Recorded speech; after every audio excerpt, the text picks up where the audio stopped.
Saudara, ini adalah sidang perdana Mario Dandi Satrio. Tiba-tiba 3 orang deketin saya. Tegap-tegap. Tegap-tegap. Kamu siapa? Kamu angkatan ya? Saya kan pakai asuransi. Iya. Ditolak. Kenapa ditolak? Yang memulai perkelahian adalah David. Kok bisa? Iya, saya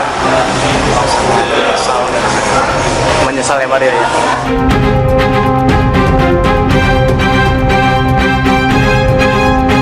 Saya selaku penanggung jawab di Polda Metro, saya minta maaf. The Invisible Hand ini udah ngatur gimana caranya supaya Dendi ini tidak kena pasal. Dengan didamaikan oleh Anda gitu. Sampai keluar, gua tungguin itu anak.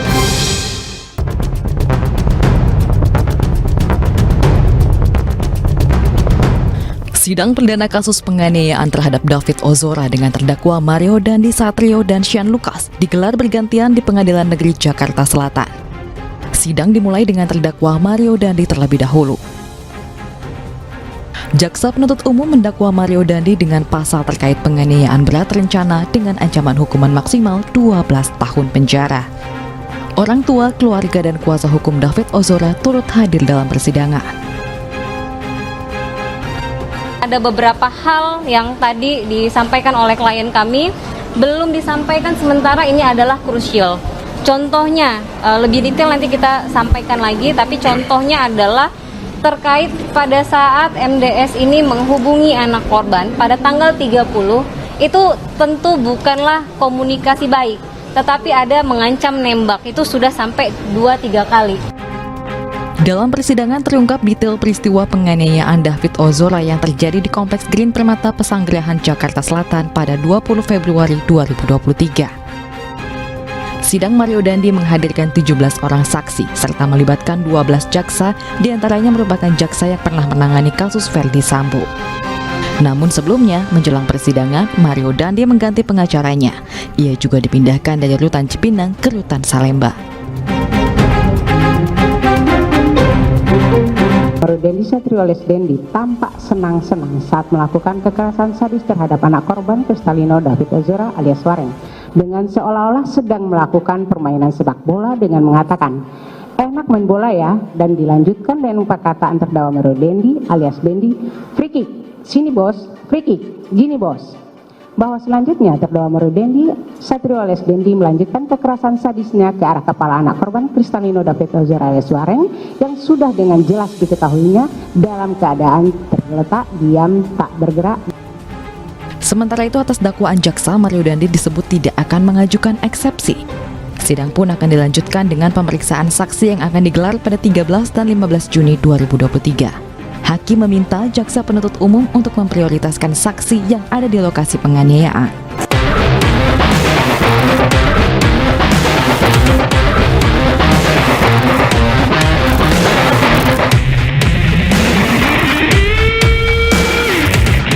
Sudah masuk dalam dan akan dimulai. Kita akan saksikan sedikit bagaimana nanti pembacaan dakwaan sidang perdana Mario Dandi.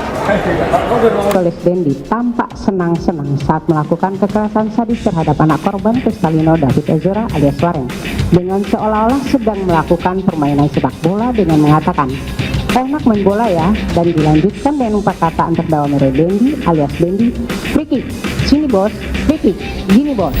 Ayah David Ozora, Jonathan Latumahina mengaku asuransi pengobatan anaknya sempat ditolak pihak Rumah Sakit Medika Permata Hijau, tak lama setelah dirinya didatangi antek-antek atau suruhan Mario Dandi. Sebelumnya, Jonathan mengaku saat putranya berada di rumah sakit, ia selalu ditempeli orang-orang dari pihak Mario Dandi yang meminta berdamai. Bahkan antek-antek yang mengaku mewakili keluarga pelaku itu sempat menawarkan untuk memindahkan David ke rumah sakit terbaik dengan biaya berapapun asal Jonathan tidak memperkarakan masalah ini. Praktis saja, ia pun langsung menolak mentah tawaran tersebut. Siapa sangka, usai menolak tawaran itu, Jonathan malah diinformasikan pihak rumah sakit kalau asuransi David tidak bisa digunakan untuk menutupi biaya pengobatan. Tak tinggal diam, Jonathan pun langsung menanyakan penyebab ditolaknya asuransi David. Mengingat, ia yakin kartu asuransi yang sudah 3 tahun ia miliki itu terbilang cukup untuk menutupi biaya yang dibutuhkan anaknya.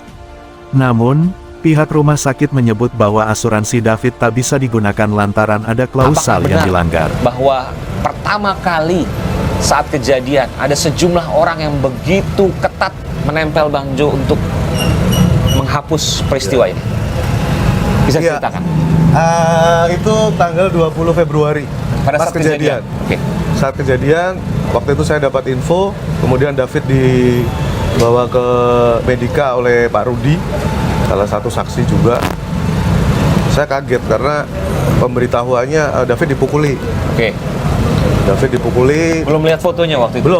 Belum, saya belum lihat kan. Saya jalan, karena saya waktu itu masih ada rapat ansor di Condet, jadi agak makan waktu.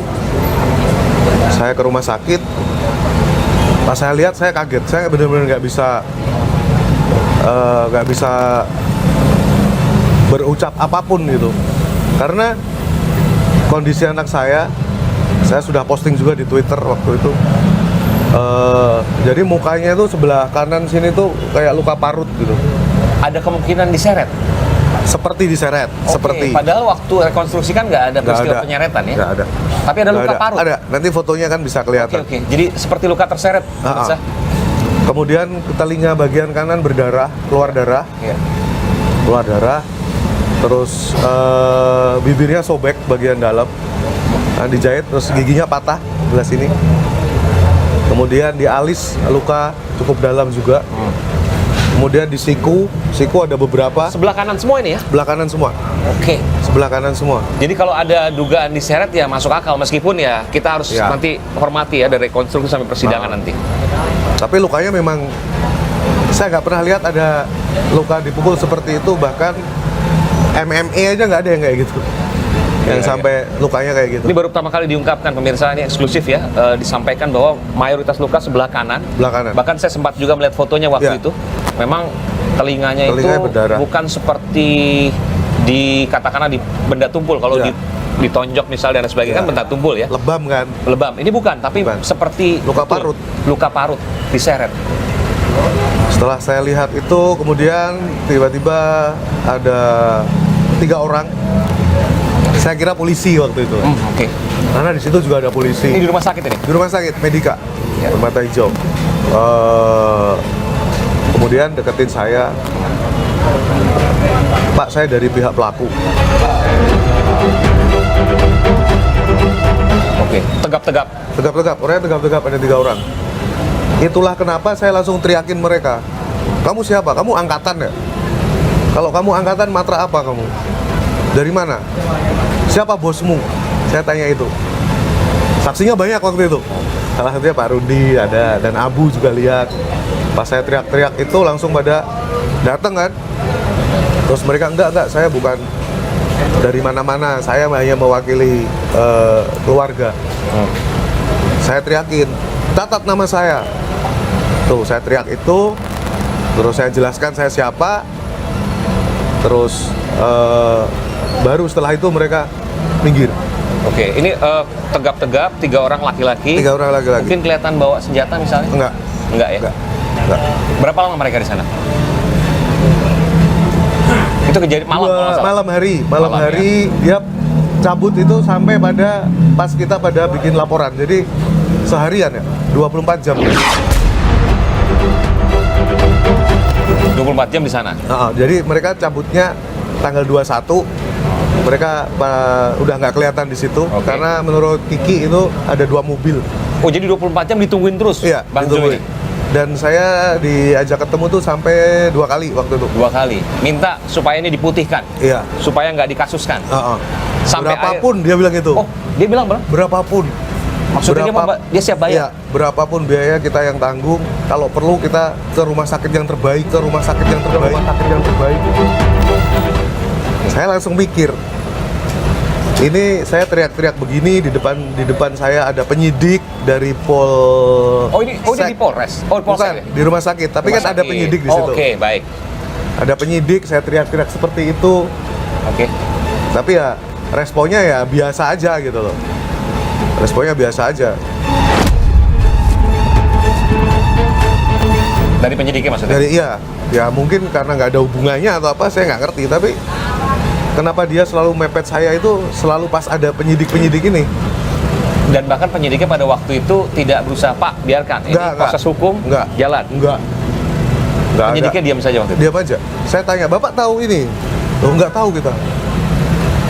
Tapi diam saja? Diam aja. Di situ Anda mencurigai bahwa orang yang datang itu orang sesuatu? Iyalah. Nanti akan nyambung di setelahnya kok. Oke, silakan. Laporan 21 Februari. Sekitar jam berapa? Jam 2 ya laporannya? Jam 2 ya ke Pesanggerahan ya? Saya dapat foto yang viral banget. Itu yang motret Wandi itu, kasih kredit. Ya. Rubicon dengan latar belakang Polsek Pesanggerahan, Ya. B120 DEN. Bang, WhatsApp, Bang, mobilnya ada di sini. Oke, jagain ya. Karena kayaknya ini bukan orang biasa-biasa aja nih. Anda udah punya kecurigaan itu ya? Udah. Anda nggak Makanya- tahu ini dulu pejabat pajak apa sih? Nggak tahu. Oke. Nggak tahu. Sama sekali nggak tahu. Kemudian mereka, oke, kita jagain semua. Cek ada berapa polisi. Ini di sini ada sekian-sekian. Itu jadi di Pesanggerahan waktu itu penuh kan, penuh sama kita. Baru malamnya banser pada kesana karena makin nggak kondusif. Mobilnya hilang.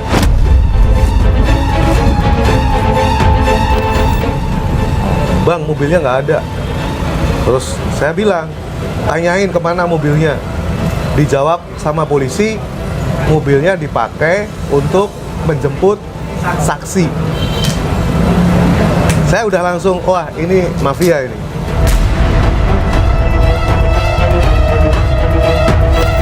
Bagaimana bisa mobil yang ditahan karena bagian dari barang bukti keluyuran untuk jemput saksi. Saksinya malam mobilnya balik. Yang Yang 15 tahun. 15 tahun punya SIM belum ya kira-kira? Belum, pasti. Ke kantor polisi. Kalau kita nih, gua nih, sampai sekarang aja anak gua nggak gua kasih karena umurnya belum. Yang berani kayak gitu hanya orang-orang dengan privilege khusus. Mas Aiman masa berani kayak gitu? Anaknya berapa tahun? Nyetir mobil aja. Terus platnya diganti.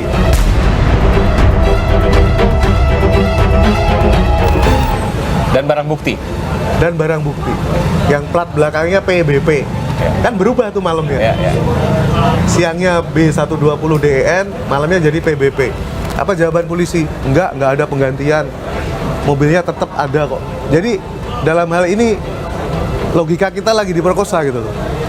Logika kita ini lagi dimain-mainin. Saya bilang ke anak-anak, jangan pernah berhenti, pokoknya cek terus. Ada nomor curiga.